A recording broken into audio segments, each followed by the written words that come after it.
the first two games of preseason week 1 have basically come to a close at this point. Pretty sure the Patriots game just ended, and then the Lions Giants game has about just under 5 minutes left. So let's go ahead and just recap both of them right now. We'll start off with the Patriots and Panthers.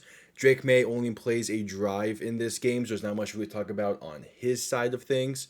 The more thing I really want to talk about is Joe Milton. He comes in and plays basically the entire second half. I might have just played part of the fourth. Either way, he comes in and he plays pretty well, and he's fighting for that third string job with Bailey Zappi, who also played pretty well in his reps.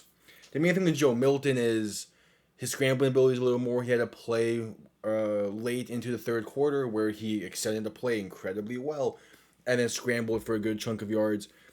And then in the fourth, relatively early on in the fourth, he had a great pass to J.Q. Jackson. I probably mispronounced that name. It was a 38-yard touchdown on a double move. And Joe Milton, again, he played well. He's not the only Tennessee quarterback to play tonight, but we'll talk about the other one later.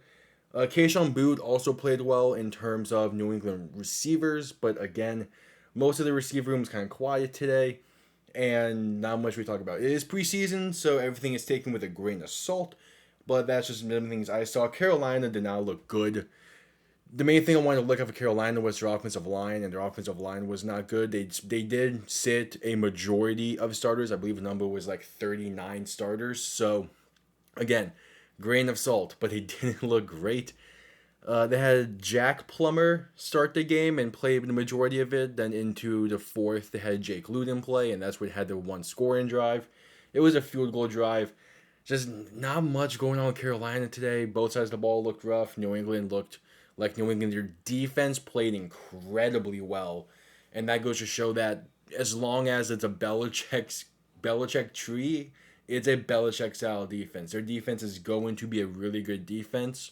Of course, they're playing Carolina, green of salt, blah blah blah. But I mean, I talked about this in the divisional recaps, but I feel like you can trust this defense I've shown from New England tonight.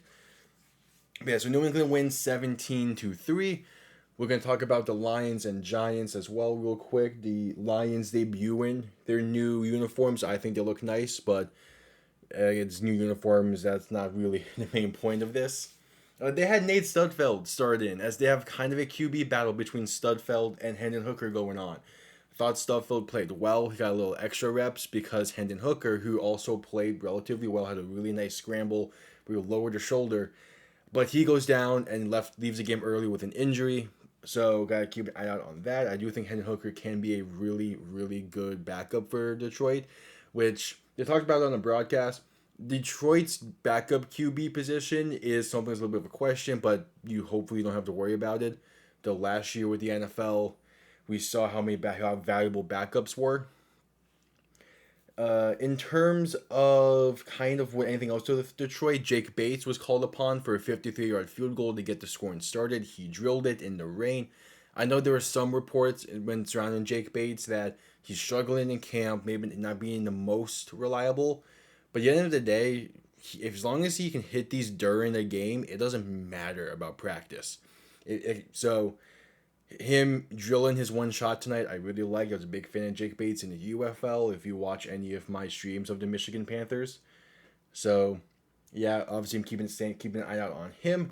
Now for the Giants, they played well tonight. Don't get me wrong, but I feel like it could have been better. Drew Lock didn't play great. He went 4 for 10 with a pick. And to be fair, it's not necessarily his fault. Backups, preseason, grain of salt, and all that.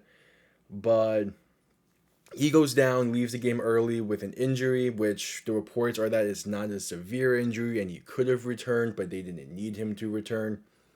So with that, Tommy DeVito comes in, and he plays well. I mean, he played well last season when he was called upon. He's picking up where he left off there.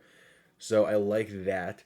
The main standout though for New York was running back Eric Gray. He had one big time touchdown run, and then he had a second touchdown rush as well. He accumulated close to 55 rushing yards, and then he led their offense in receiving yards, at least at this point of recorded, with 44-ish.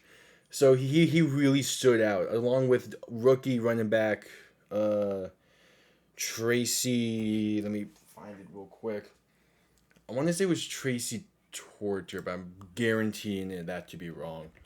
But again, they had a really good rookie running back play tonight as well, who had some nice carries. It was Tyrone Tracy. Yeah, he played well tonight, and is definitely like they need to find a Saquon replacement, and most likely they're going to do it through running back by committee. They got a, as of this, like with what we saw tonight, they have some good options for that committee. They win 14-3. As again, at this point, the Giants are just running out the clock. But yeah, 2 preseason games down for this week. We have 3 more tomorrow, including the Dolphins. So there'll probably be a video just on that, plus the other 2. So it's probably 2 videos. But yeah, thank you all for tuning in. Subscribe if you're new. NFL content throughout the season and more. So yeah, subscribe, leave a like. Let me know your thoughts below on these 2 teams, and I'll see you all in the next one. Have yourselves a damn good one. Peace.